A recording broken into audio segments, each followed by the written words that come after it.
Mais um corte do Bopismo pra você e não custa nada você clicar, deixar o like e se inscrever no canal. Vai me ajudar pra caramba e eu conto com você. Bom, então vamos falar do São Paulo atual.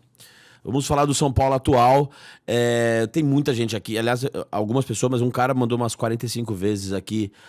Você mudou de opinião sobre o Zubeldia? Mas você nunca. mudou, eu também não.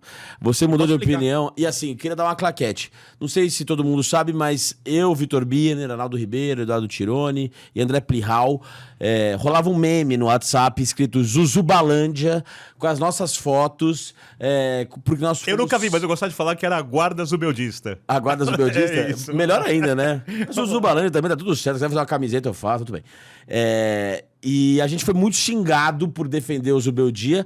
E eu saí do Twitter, mas me falaram, inclusive, que quando o Zubeldia saiu, nominalmente falaram, pegaram muito pesado com você, com o Birner e com o Arnaldo. Muito, bateram muito em vocês vi e nada. tal. Eu também não vi. Então a gente fazia parte de um grupo pequeno, porém vigoroso, de defensores do Zubeldia. Duas perguntas em uma. Como você enxergou o ódio, pra mim, absolutamente descalibrado da torcida em relação a ele? E o que você enxergava nele e no trabalho dele que o fizesse você defender? Vamos lá. Primeira parte. Quando eu falo do São Paulino ultra passional, essa passionalidade virou negativamente para o Zubeldia. E muito também porque algumas opiniões... E eu sei que eu tô sendo chato, que eu respeito, eu tô falando que eu respeito, pra gente discordar. Eu espero que a discordância seja respeitosa. De alguns colegas, induziram para aquilo. Mas elas não teriam explicação se você olhasse tática, dinâmica de jogo. E precisa entender o que é o futebol. O Zubeldia, primeiro, o São Paulo tem um time, o Zubeldia tinha um time bastante limitado.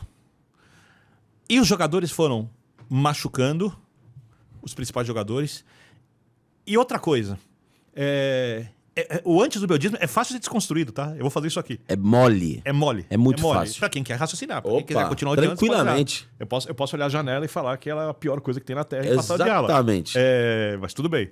Vou tentar desconstruir o anti-zubeldismo. E eu acho que o Zubeldia tinha erros, tinha defeitos, não Também foi acho. perfeito. Não é Exato, isso. Não é isso. exatamente. Não é o melhor técnico do mundo, não é Exato. o técnico dos sonhos, nada disso. Quando você pega e não entende a questão do jogo, do que é o elenco de São Paulo hoje, porque as pessoas, às vezes, eu percebo isso, porque hoje nós estamos na era do 0 ao 100, né? Na era das retóricas. E quando um time tem problemas, não é só que o jogador fisicamente vai se machucar. Não é 0 ou 100. No meio do 100, fisicamente muito bem preparado, e do 0 se machuca, você tem a queda de rendimento, a incapacidade de cumprir as ideias de jogo, o peso de jogar num clube como São Paulo, o salário atrasado, o prêmio atrasado, a recuperação física que não é ideal. Os rivais mais fortes. Os rivais mais fortes, o São Paulino habituado ainda a pensar que o São Paulo sempre vai disputar títulos porque tem a camisa do São Paulo, que ele tem que disputar todos os títulos só porque é o São Paulo, né? Então, por exemplo, essa fase ruim, que é a pior do Zubeldia do Campeonato Brasileiro atual. Cara, os jogadores estavam arrebentados. E aí, vou falar uma primeira desconstrução, que é muito óbvia, mas ela é muito óbvia. Só não vê quem não quer. Disseram que o Zubeldia não usou a base no estadual e que se usasse a base no estadual, o São Paulo teria dado experiência aos jogadores e eles resolveriam no brasileiro. Só quem não tem a menor noção do que é o jogo em si, não tô falando das questões ao redor do futebol, o jogo, acha que se você tivesse colocado 6, 7 jogos os jogadores da base a mais no estadual, eles estariam resolvendo no brasileiro. Cara, é muito óbvio. O Crespo encostou os caras. Cara, é muito óbvio. Sabe por quê? Porque o São Paulo não tem ali jogadores prontos nem grandes jogadores. Exato. Tudo exatamente o que o Zubeldia dizia. Mas quando na hora do ódio, da impulsividade, da busca pelo resultado positivo que até podia acontecer, mas não aconteceu, eles viram todas soluções, enquanto não entram em campo. Opa. Lucas Ferreira. Lucas Ferreira é um jogador com muita força física, com alguma técnica, tá muito longe de ser brilhante, que se esforçar muito e tiver, às vezes, um pouco mais de comprometimento no dia a dia do clube, porque o dele estava abaixo de jogadores muito experientes do São Paulo, pode, de repente, se transformar num jogador que vai dar certo na carreira de jogador em times grandes. Times médios acho que vai dar. Lucas Ferreira tem 12 jogos do Campeonato Brasileiro, nenhum gol, nenhuma assistência. E algumas falhas de marcação na recomposição. Qual era a opção do Zubeldia? Cedric avançado. Não tem Lucas, não tem Oscar, Pablo Maia mal, volante. Né? Então você quer jogar com 3 volantes? Alisson fisicamente destruído, sabe lá Deus como não machucou. Pablo Maia mal. Pablo Maia mal, continua, né? Espero que se recupere. Marcos Antônio vinha bem, se machuca, né? E o São Paulo vai pro jogo contra o Vasco no Morumbi. Esse jogo eu tava de folga, eu fui ao estádio assistir. E joga menos que o Vasco. Mas você olhava o posicionamento, eu tô falando desse jogo porque esse é o jogo da demissão do Zubeldia. O São Paulo, toda vez que recuperava a bola, tinha 4 jogadores avançados na linha de 4 marcadores do Vasco que davam mano a mano. Mas não sai o passe certo. Não sai a questão técnica que funciona. Não sai o drible. Aí você pega o Ryan, faz uma jogada, Ryan atua do mesmo lado que atua o Lucas Ferreira. Da direita, vem pra dentro e pá, chuta no canto, gol do Vasco. O Lucas Ferreira teve inúmeras chances de fazer isso nos 12 jogos. Só que ele é um menino. E o Zubeldia às vezes se irritava e sabia disso. E aí eu tô contando uma coisa que aconteceu. Mas tinha que pôr porque não tinha quem pôr. Vai com ele porque não tem outro. Então, quando você olha para os problemas que o São Paulo tinha e coloca na conta do Zubeldia, você não entendeu o que acontece ali. Outra questão. O que eu acho que o São Paulo precisa hoje e para poder ser a melhor versão de si mesmo. Um time de um jogo rústico, bem executado e de jogadores que corram muito uns pelos outros, pelo técnico e pela diretoria do CT. E o São Paulo tinha tudo isso com o Zubeldia. Tinha um jogo rústico, às vezes bem executado. Eu já vou entrar nesse último detalhe para desconstrução. Às vezes mal executado. Mas corriam muito uns pelos outros. E o Zubeldia fazia parte ali de uma engrenagem emocional. Porque esse time do São Paulo, é bom que as pessoas saibam disso, é um time de muito caráter, tá? Eu vi, por exemplo, o São Paulo perder do Flamengo, muito na conta do Crespo. E daqui a pouco fazer alguns elogios, outras coisas do Crespo, mas aquele jogo muito na conta do Crespo. Equivocado. Não, tinha a menor lógica. Assim. Menor lógica. Menor lógica. Eu não entendi nada como Quando a escalação, eu falei, perdão, não tem Mas o time correu muito. Correu. E correu errado. E é bom que não corra tanto, porque vai arrebentar os jogadores. Vai. Porque o que o Crespo fazia na outra passagem do São Paulo, ele é um discípulo do Bielsa, era um jogo com muita perseguição individual. O Luan fez isso com o Rafael Veiga aquela vez que o Abel falou: pô, você corre muito, hein? Você corre muito, hein? Só que ganhou na correria porque o São Paulo não deu férias. Sim. Do período da Covid, da saída do Diniz, os outros jogadores deram férias, o São Paulo estava fisicamente acima dos outros e no Campeonato Brasileiro sucumbiu. Hoje quem faz isso é o Bobadilha. O Bobadilha marca na primeira linha de pressão do São Paulo. Ele persegue os caras. Mas pelo menos a volta está sendo um pouco mais por zona, por enquanto. Sim. Sabe assim? Então, resumindo, o Crespo está reformulando algumas coisas de acordo com a necessidade e isso eu aplaudo. Também. Tá? Então, o Zubeldia, os caras corriam por ele e tinha um jogo bem executado às vezes. Muito unido, o time todo. Muito unido com o treinador.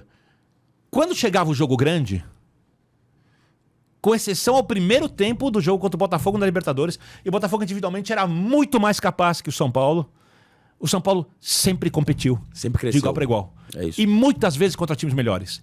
Competiu contra o Palmeiras, chegou na semifinal do estadual esse ano, cara, não tinha jogador, ele puxou o Oscar pra volante, falei lá louco, não, funcionou. Se não é um pênalti mal marcado, não podia classificar pra final do estadual e não ia mudar nada na vida do São Paulo ganhar o estadual. Na Zubeldia aí. Contra o Galo. Contra o Atlético, tem um lance de expulsão do jogador do Atlético, se não me engano, Alan Franco. Cara, começo do primeiro tempo é direção ao gol, é expulsão, não expulsam. O Lucas perdeu um gol embaixo da trave. Perdeu o gol embaixo da trave. Escorregão do Luciano. Enfim. Escorregão do Luciano. E na Libertadores o pênalti perdido pelo Lucas. Se o São Paulo passa do Botafogo, o São Paulo ia ganhar a Libertadores.